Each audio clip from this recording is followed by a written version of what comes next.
Elle est bonne celle-là. Sérénité. Ouais. On rappelle que pour sœur, c'est Sérénité. C'est Sérénité. Merci infiniment Hervé, qu'on va applaudir pour ces deux beaux tableaux qui vont vous permettre de rentrer avec de l'entrain dans nos différents sujets. Le premier sujet de ce numéro qu'on vous propose, pour des problèmes dans son couple, la célèbre chanteuse franco-malienne Rokia Traoré a été arrêtée et jetée en prison à Paris. Yann Cédric nous a préparé un petit résumé avec la voix d'Annie France. C'est la descente aux enfers pour la chanteuse franco-malienne Rokia Traoré. Tout commence le 24 octobre 2019. Rokia Traoré fait alors l'objet d'un mandat d'arrêt émis par la Belgique. Elle est accusée d'avoir enlevé, séquestré et pris en otage son propre enfant. Dès lors, un bras de fer s'engage entre son ex-compagnon Jans Goossen et elle. L'avocat de Rokia estime que c'est une arrestation arbitraire parce qu'elle est en droit de voyager avec son enfant.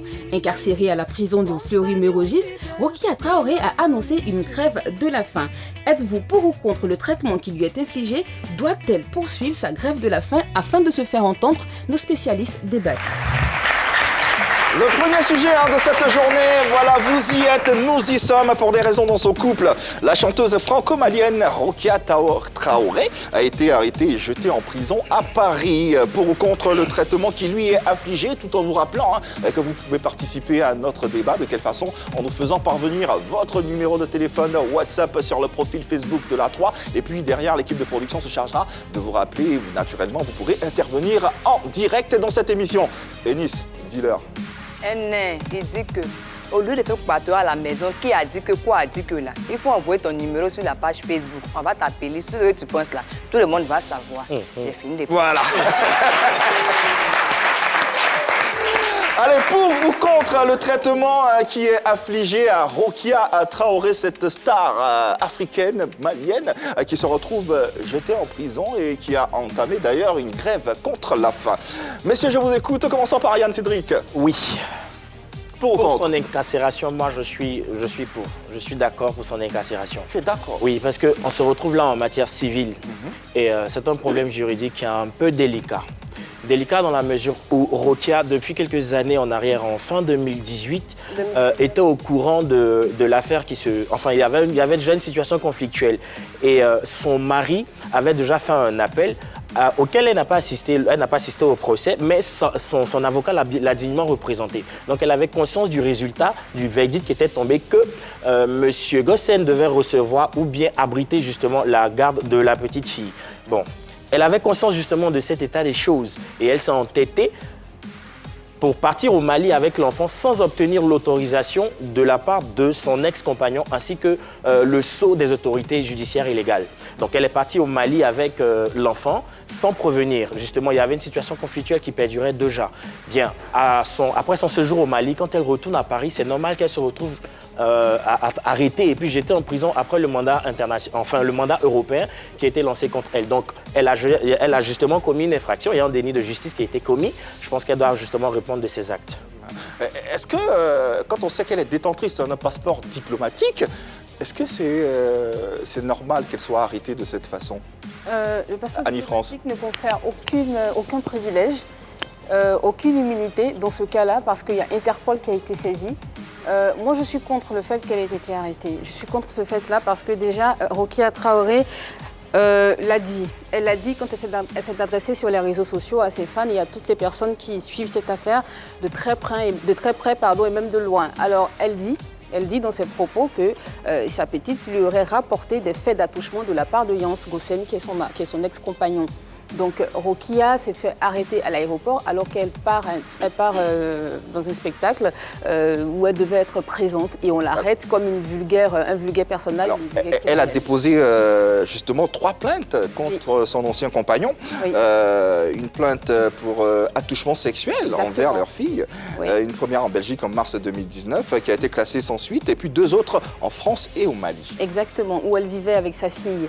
Donc je pense que là, on parle de parodie de justice parce qu'elle est contre en fait la décision de la justice française. Elle dit qu'elle n'a pas fuir avec son enfant, vu qu'elle vivait déjà avec la petite et elle a les passeports, elle a les papiers de la petite, comme le confère son avocat. Donc, il ne voit pas en quoi Rokia devait être emprisonnée, devait être jetée en prison comme une vulgaire criminelle. La petite est née en Belgique, n'est-ce pas, Eunice Dabo? Oui, c'est vrai qu'elle est née en Belgique, mais comme Yann Cédric le disait, il y avait un procès qui avait déjà été terminé et elle avait conscience qu'elle n'avait pas le droit, elle n'avait pas la garde de la petite. Donc, quand elle part au Mali avec la petite et qu'elle la laisse là-bas déjà, et pourtant la petite est sous la garde de son père, elle commet un délit. Et peu importe qui elle est, je veux dire, on a eu le cas de Ronaldinho, c'est pas parce qu'elle est une célébrité ou parce qu'elle est une star qu'elle est au-dessus de la loi. Donc c'est justement, si elle avait été dans un autre pays, elle a un mandat d'arrêt européen. Si elle avait été en Espagne, dans n'importe quel autre pays de l'Europe, elle aurait été arrêtée. Donc la justice française n'a aucun problème avec elle, ils font juste leur boulot. Mais on peut tenir compte aussi de ces plaintes, hein, notamment des affiches. Justement, voilà, ici c'est pas le cas qu'elle... Oui, elle aurait dû aller par étapes. Donc elle n'aurait pas dû amener sa fille au Mali. Si elle avait laissé sa fille entre les mains de son père et suivre la procédure normale, elle aurait peut-être eu gain de cause. Alors moi je suis pas du tout d'accord avec Eunice parce que la justice dont tu parles, c'est la justice belge qui a accordé la garde de l'enfant à son ex-compagnon. Et donc, cette justice-là même, cette décision a deux problèmes.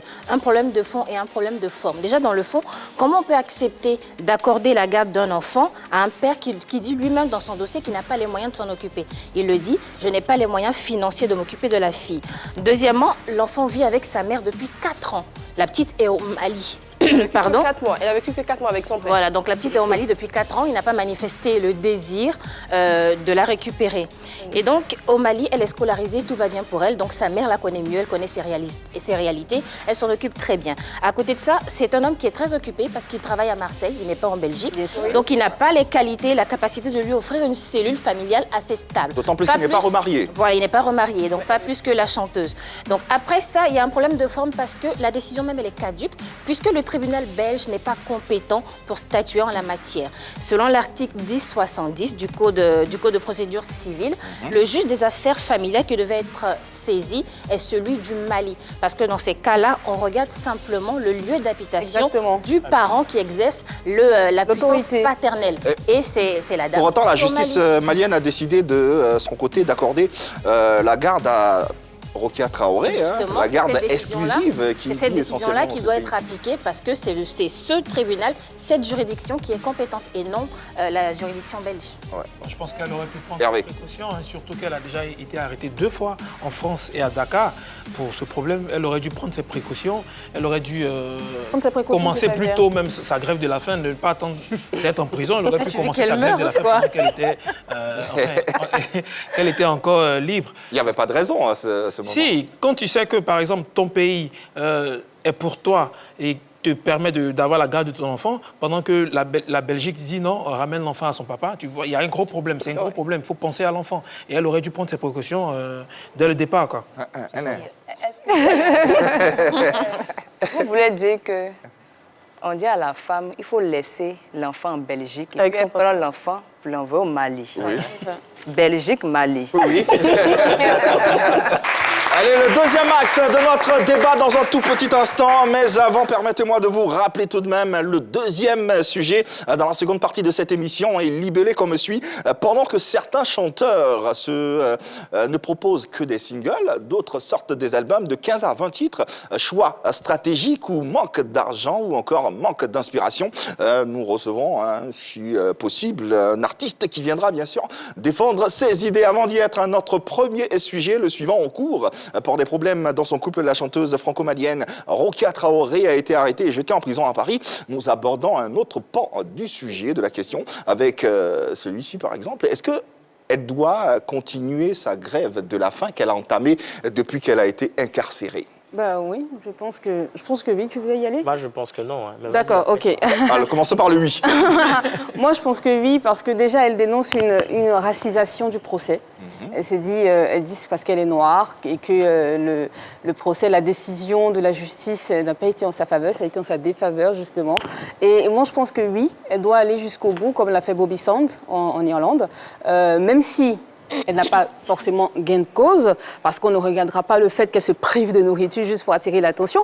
Mais je pense que déjà, le fait de faire ça, pour moi, pourrait bien sûr attirer l'attention de tout le monde, des bonnes causes. Je pense qu'il y a un hashtag qui a été créé pour ça. Voilà. Il y a un hashtag qui a été créé pour ça. Je pense qu'elle va alerter l'opinion internationale. Tout le monde va se mobiliser, les féministes, les non-féministes, enfin tous ceux qui sont pour la cause de la femme et de l'enfant vont se mobiliser justement pour faire entendre sa voix. Et alors, moi, je pense que si chaque fois que quelqu'un a un souci ou un délit, il doit faire une grève de la faim pour se faire, pour jeter les projecteurs sur lui. Ça peut être dangereux. Je pense ça que peut être, toutes les personnes qui vont s'engager dans ce concept-là vont mourir tranquillement. Et pour autant, il y en a qui se sont engagés dans ce concept-là et toujours. Là, ça marche très souvent. On est dans une affaire judiciaire. Oui, mais alors, la plupart du temps, c'est des affaires judiciaires, mais ça marche. Pour des faits, on te juge pour des actions commises à l'encontre de la justice. Là, tu engages une grève de faim. Moi, je pense que c'est pour s'attirer plutôt les médias et puis pour essayer de jeter un peu le discrédit sur son mari, enfin sur son ex-compagnon. Mais c'est normal. Pour essayer de...